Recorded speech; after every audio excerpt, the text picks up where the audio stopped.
gutom, eh, hindi ka na rin kakain.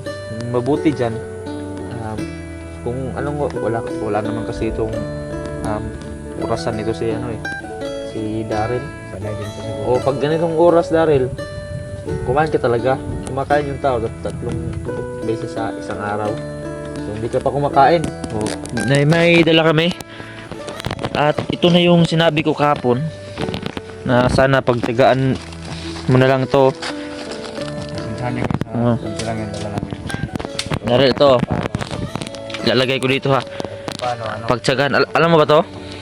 Itong pagkain na to, pagtiyagaan mo na lang yan ha, kasi yan lang ang nadala namin ngayon.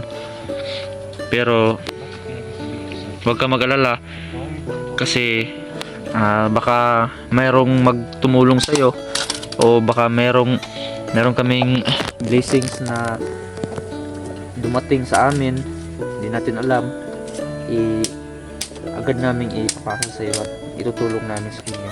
So yun, ang tanging mahiling ko lang po sa viewers na sana po hindi nyo lang po skip yung ads, kasi yung ads po napakalaking tulong po yan. Magagamit din po namin yan na tulong namin dito kay Daryl. At saka sa mga gusto din tumulong, wala pong problema po yan. Gutom ka na ba? Sige, ganitong natin, Daryl ha. Nagugutom ka na, sige, kainin mo na yan. Tikman mo na lang. Kung hindi ka pa na gugutom, gawin mo, tikman mo na lang. At sigurado ako magugustuhan mo yan. Alam ko kasi yung katawan kasi niya nasanay na kasi sa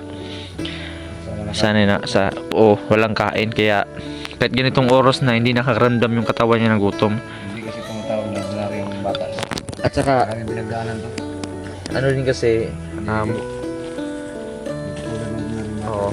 wala din kasing orasan na magagamit niya kung ano ng oras kain. Yung senyales ng nakakain na siya ay nagugutom, pero sa part niya hindi siya nagugutom, kaya matagal siya nakakakain, no? Matagal siyang gutumin, matagal din siyang kumakain. So ganoon yung sistema. Ano lasa, di ba? Maganda. Ano? Sarap, di ba? Ano, sarapan ka ba? Tingnan natin sa pagpangalawang subo niya kung paano siya kumain. Ang manik ba? Parang ring. Alam nyo guys na, di ba?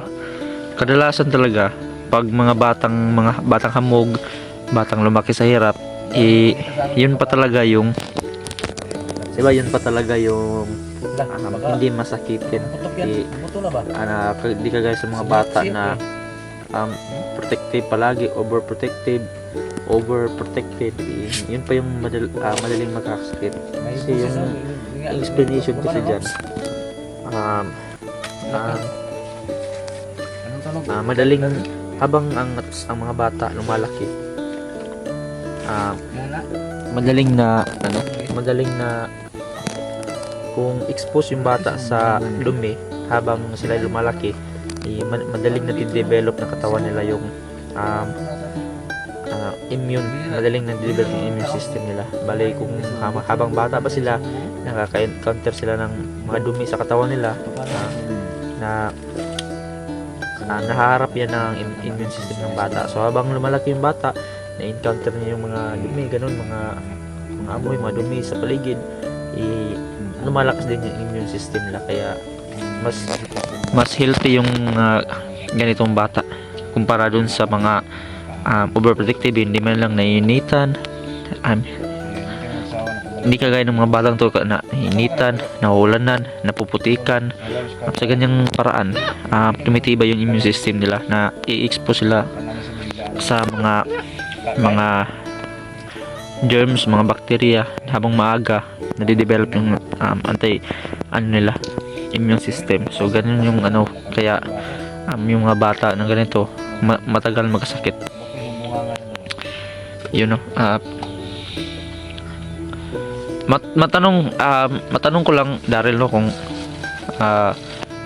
saan ka talaga nang galing, at ang tawag dito, may May ano ka ba? May pamilya ka ba na dati na inuwi na mo? No, inuwi. Sige lang, talaga. Kasi sa imposible kasi. Sige, ito nga. Kasi ganito kasi si Darl, posible kasi na ganitong ganito yung ano. Sige, kain ka. Sige, kumain ka lang dyan ha. Ganito kasi yung istorya. Dati may mga ano dito, may mga tawag dito na tawag ng bandido, mga kulto, mga masamang elemento sa bato na to. Nagdaan na yun. Bali, nung nakaraan pa kasi yun. Natapos na ang istorya yun. Tapos, may nakupunta ko na may elemento ba dito? Dapat ako? Uy. Tangan mo tani. May kaya kasi ito nakakita mo.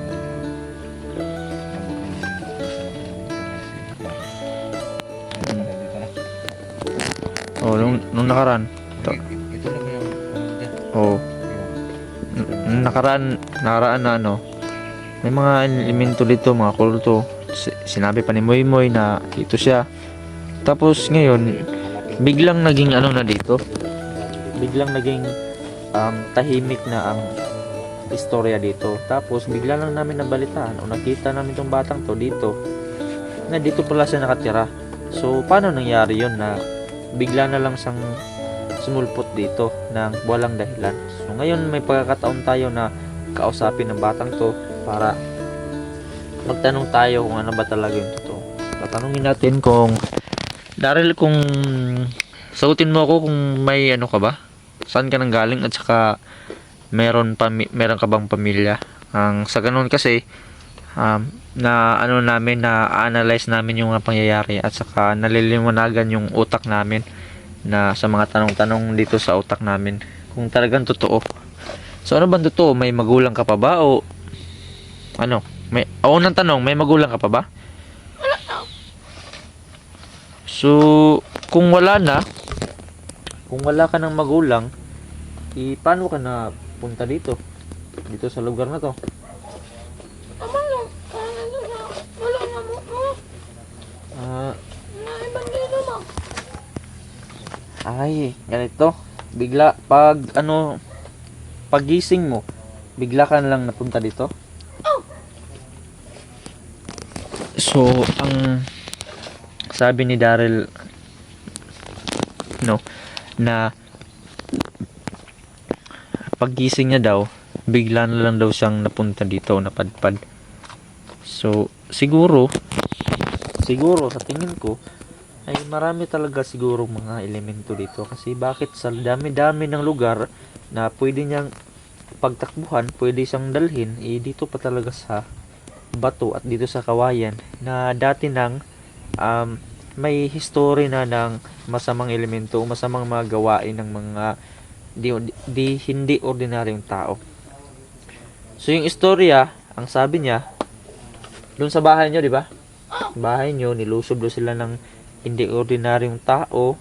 Yung mama at papa niya, may ginawa siguro yung tao na yun, yung pumunta sa bahay nila, at yung mga bata ito, na-hallucinate siguro nila, at dito siguro dinala.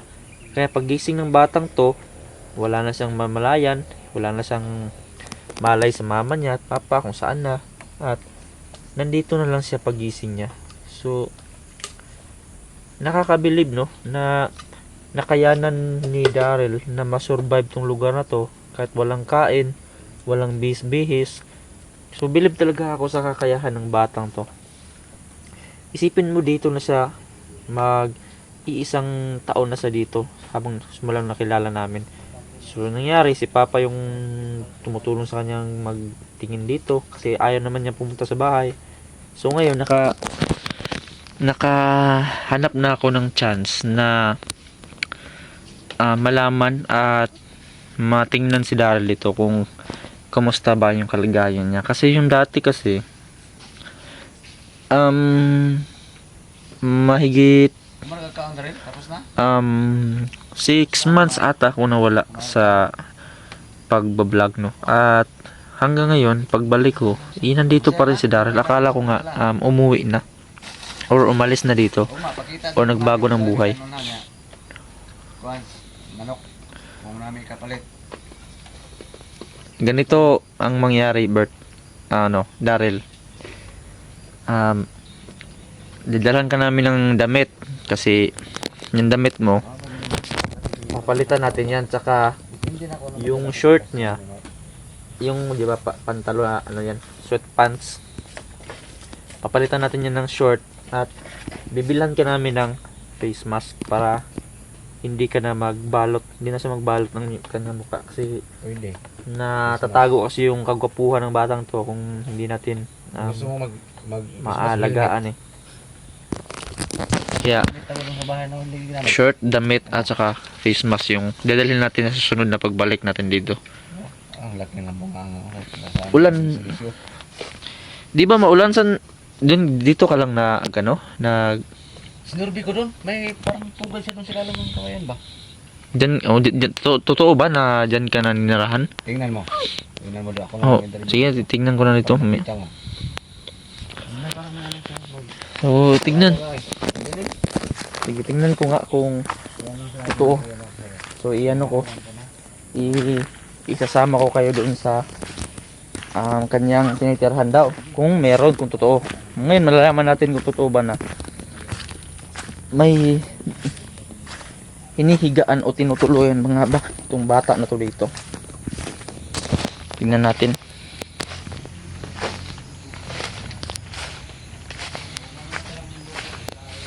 So, matagal-tagal na talaga akong hindi nakabalik dito kasi yung itsura nito, tingnan nyo yung itsura dito, ibang-iba na nung huli punta ko dito. Kaya ngayon, punta natin, silipin natin kung totoo ba. Uy! Sa nakikita ko, meron siya parang unan dyan, yung sako. At meron siyang parang, alam nyo ba yung pugad ng ibon na pabilog na maraming mga dahon sa gilid. Ayun yung nakikita ko dyan, So siguro dyan sa natutulog or baka dito. Kasi meron din dito yan, meron din dyan at saka meron din dito. So wala namang problema sa ulan kasi nga nababalo to ng kawayan. Hindi madaling pasukan ng ng ulan. So ang problema lang dito, kung dito siya nakatira, pag malamig ang panahon, ano yung ginagawa niya, 'Di ba? Na pumapasok sa utak natin kung ano yung ginagawa ng batang 'yon kapag maulan, kapag malakas yung hangin, malakas yung ulan.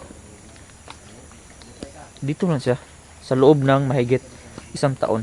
So nakakabilib yung mga ganung pangyayari na nakayanan ng isang bata lang na minsan lang kumain, minsan hindi pa nagbibihis, ito pa yung tinutulugan.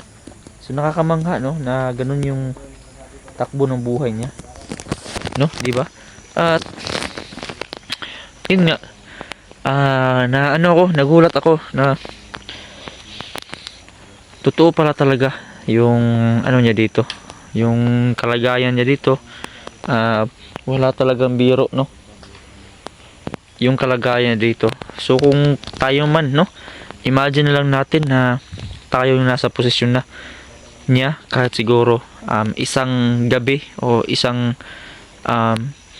linggo lang tayo dito, sure ako hindi talaga tayo magsusurvive, pero imagine, mahigit 1 taon siya nandito, nakapasok siya dito, nandito pa rin siya. So nakakabilib, at ayun, gusto ko pong mag-share lang sa inyo na sana po na matulungan natin tong batang to, kasi hindi talaga basta-basta na kahit sa kunti na man lang makatulong tayo sa kanya, kahit lang pangkain na lang niya, nakakataba po ng puso yun. So ating balikan si Daryl kasi marami pa talaga tayong katanungan sa bata na to.